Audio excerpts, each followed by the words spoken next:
Okay. You introduce us. Yes, yes. For those of you who don't know our names, my name is Vicki, and this is my husband Scott. And a lot of our passion has been on healing emotions, specifically. We know that emotions are the root of 95% of all illness, and emotions carry over.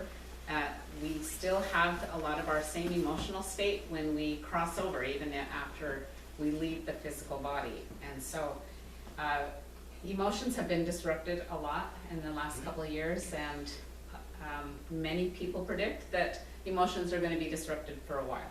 So we hope that what we can offer is some love and some insight. And so today, this topic, we'll talk for 3 days on the healing experience. This one is specifically called the healing journey. And so obviously trauma and anxiety, everybody has experienced some level of that.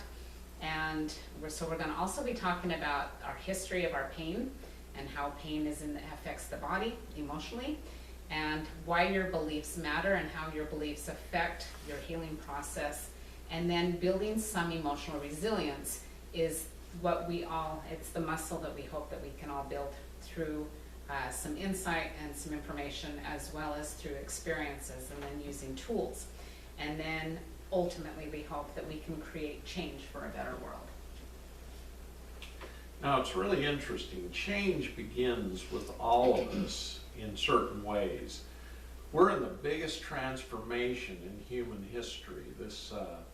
Everything that's happened the last 2 years either has woken people up or made people fall down and fall asleep and have problems. And the sleepers, believe it or not, are the ones who just trusted and went and took something to alter their DNA, and it's caused problems. And in fact, it's got CRISPR technology that even deletes the God gene, which is the gene that connects us to God. They actually did the Human Genome Project to find where that was, make CRISPR technology to remove it. CRISPR technology is a genetic manipulation that can go in, add a gene, or even delete a gene, and they're adding a couple of genes, and then they're deleting the most important gene out of us. And so how can they do this? Well, science has come a long way, and some of this is even space technology that they've developed in the secret space programs. So, and we're all experiencing stress and trauma from all of it, because a lot, I tell everybody, if the government tells you to do something, do the opposite, because they're Legally. yeah, legally, and so we still have to resist them making laws demanding that we do certain things, and that it's going to come to us being stronger and not letting down, educating people and helping them. Healing Humanity is a global effort now, because literally there have been 3 billion vaxes given around the world, and it's still moving. Some countries have actually woken up and they're not allowing them anymore, which is a good thing. So awareness, active engagement, and we need to forgive those responsible, because we need to, believe it or not, love is what's going to change the world. And so we need to be forgiving and kind, but we need to hold them accountable for what they've done and not just patronize them. That's right.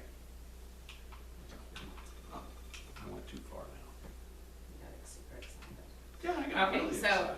a little bit about some of our backstory. Some of you may know some of this, some may know all of it, but we, in 2004, I was pregnant with our youngest child, and Scott had been working as a medical doctor, but because he was offering alternative means for healing, the feds came after him.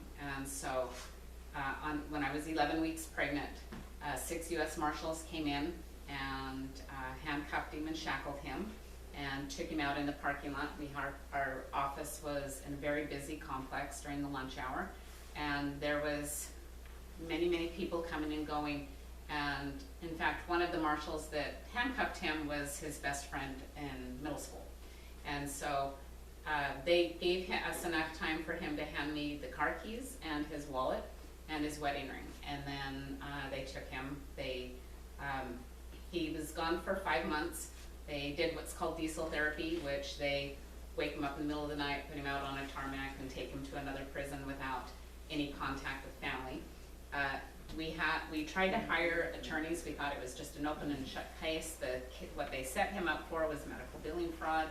We thought this is going to be easy because HIPAA forms will show what's been billed to insurance. So we thought we just showed that there was no billing fraud. But we hired 3 separate attorneys and gave them a $15,000 fee for starting the thing, and then the next day they would say, we're keeping the retainer, Andrew, and we will not represent you. So we were just at ground zero, and we just had exhausted all of our resources. And then, so he was given a public defender, and we met with the public defender, and the federal building was a very large building in the background with like 9 stories behind us, and he made it very clear they had unlimited resources and unlimited man-hour. And so he said they don't lose, and they will make sure that we pay a very heavy price. So Scott had, because of his experience with Jesus, was told while he was in prison that he needed to relinquish his medical license, and that he had a fine of $280,000 with no way to pay that fine. We lost everything, and the people that were supposedly helping us stole our vehicles, emptied our bank accounts, and we were within 3 days of losing our home. So we were really bottomed out, but we slowly came back. He was released a couple weeks before our baby was born, and we were very broken, emotionally, financially, physically. There was nobody in our world that we could reach out to because nobody knew what we were going through. It was new information for us too. And we slowly climbed our way back out of hell. We really were at ground zero on every level. And so, but we had to make money, so we opened a nerve store and started doing intuitive reading. But to me, he was in the lion's den all the time because he was still doing similar work to what he was doing. And if it happened once, it could happen again. And so the PTSD was very, very intense for me. The doorbell would ring, and I would shake and crawl to the door. And our little toddlers, I'll get the door. And it was just really, really challenging. I felt like I had gut rot, is the only way I could describe it, for about 6 years. And ultimately, just living in that sympathetic response 24 hours a day, it was just always on this high alert. Ended up, I had a complete breakdown physically and emotionally, and in 2012 I suffered from a near-death experience. My body just shut down. But during that time, for many, many weeks, I shook violently about 8 to 10 hours a day and couldn't eat anything. We tested food allergies, and I was allergic. Out of the 500 that we tested, I was severely allergic and reactive to 493 items. So I was down to eating about just a few little items. So there was many, many layers to this. Plus, we still had a family that we had to raise. And collectively, we have 10 children.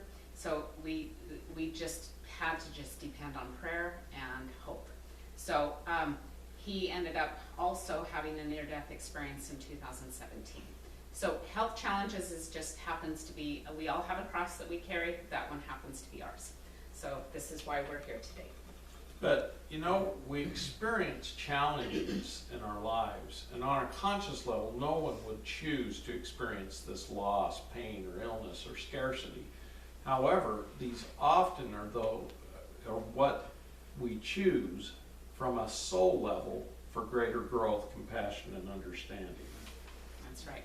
So as we progress through this, I'll have you do a little bit of a personal check-in on your own journey, because we know that we're not alone. You may not have had a partner go to prison, and you may not have had a near-death experience and lost everything, but we've all had pain.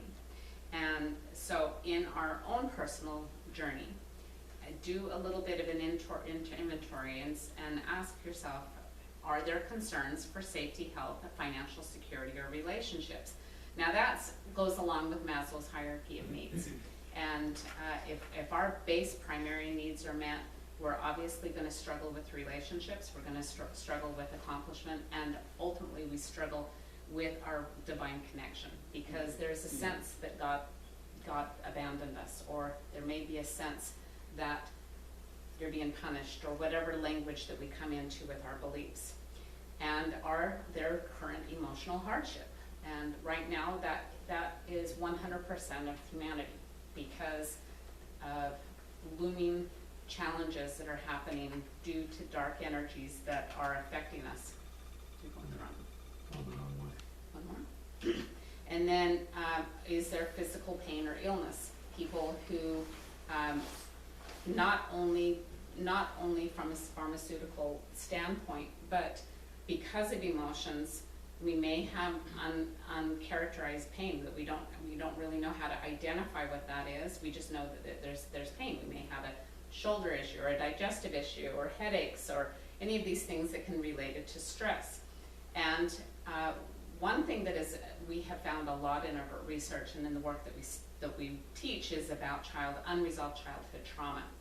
And if you have taken the ACEs score, unresolved childhood trauma, historically people who go high on the ACEs score, now this could be loss of parent in prison, financial hardship, move, big changes that happen in our childhood brain where we don't have the conscious mind to understand what that is, then historically it is found that they tend to have a shorter lifespan, they tend to have more pain, physical pain, and they tend to have more addictions and struggle with relationships. So when we do the ACEs score, it's pretty high. Other ones can be molestation, any of those kind of things. So you can take that score online. And so, and a loss of a loved one. My father, he was vaccinated and then had a stroke, so I lost my father last year, and I lost a really good friend a few months ago. And we all know somebody who has lost someone or have lost somebody of ourselves. And ultimately, we also have to look at our sense of direction and clarity. Obviously, if you're here, you have a seeker mind and want to be, and hopefully are connected to the divine. But that doesn't apply to everybody. And usually people will come here after they've had the dark night of the soul, and then just like, well, I'm at ground zero and I have nowhere else to go. So that's where we are. So with a history of pain, you'll have a feeling of betrayal, rejection, humiliation.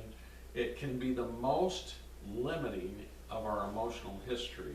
Every person has experienced these assaults on our emotional state and self-esteem. We must connect to our emotional self, actively process and heal the underlying emotional pain, because if you don't deal with the emotions, you can't heal the body. We have to heal our emotions first, and because the emotions are much more powerful.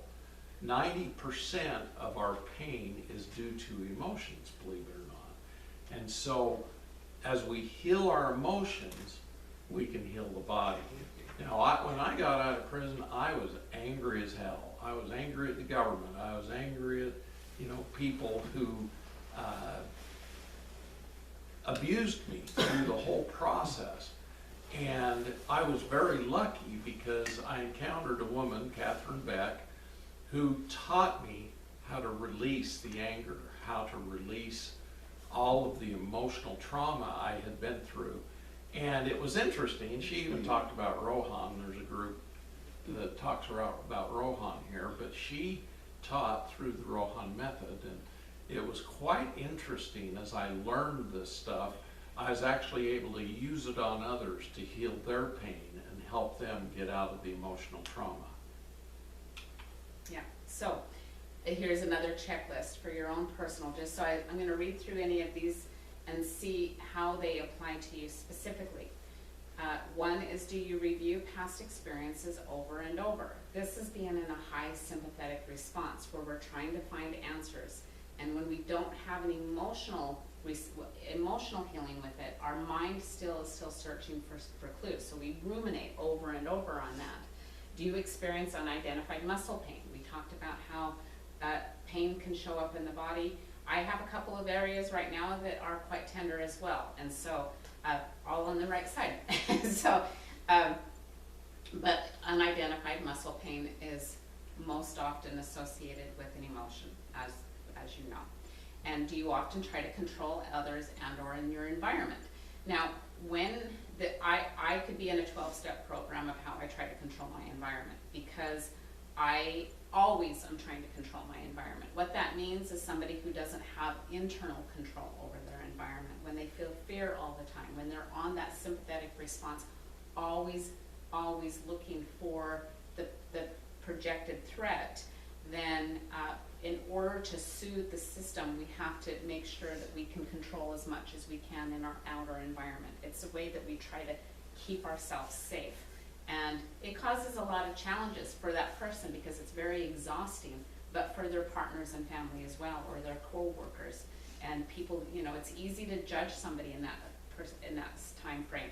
In fact, when we were going through all of our challenges, a lot of people have great compassion. You hear Scott's story and you think, wow.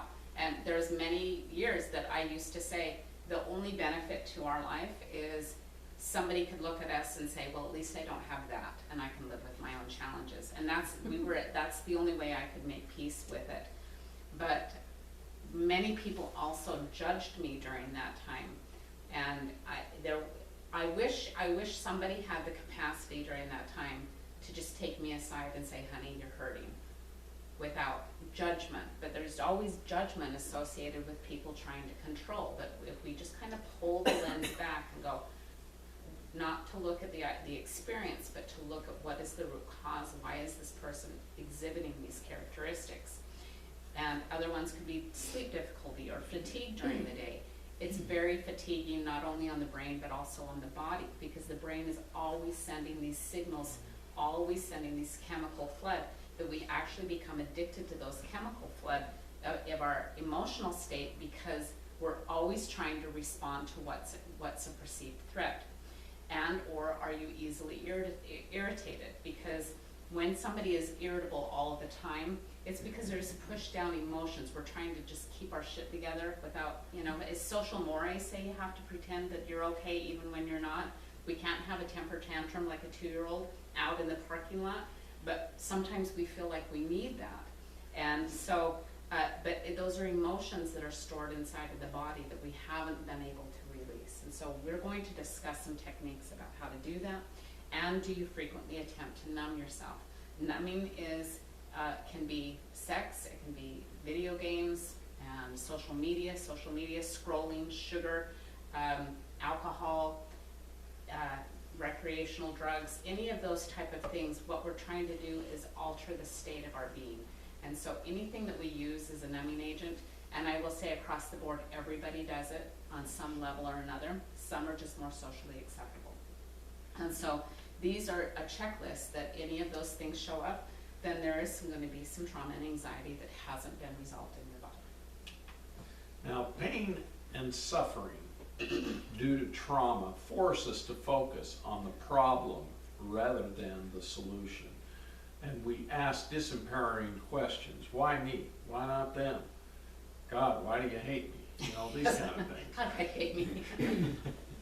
And judgment and compassion of self and others. We lose that ability to think concretely, because our minds are always wandering towards our emotional difficulties. So we become victim mentality. And victim mentality is somewhere where you can't heal either. So we have to go into forgiveness of ourselves, others, And, you know, I ho'oponopono everybody all the time because, you know, it's a way of sending out love, forgiveness,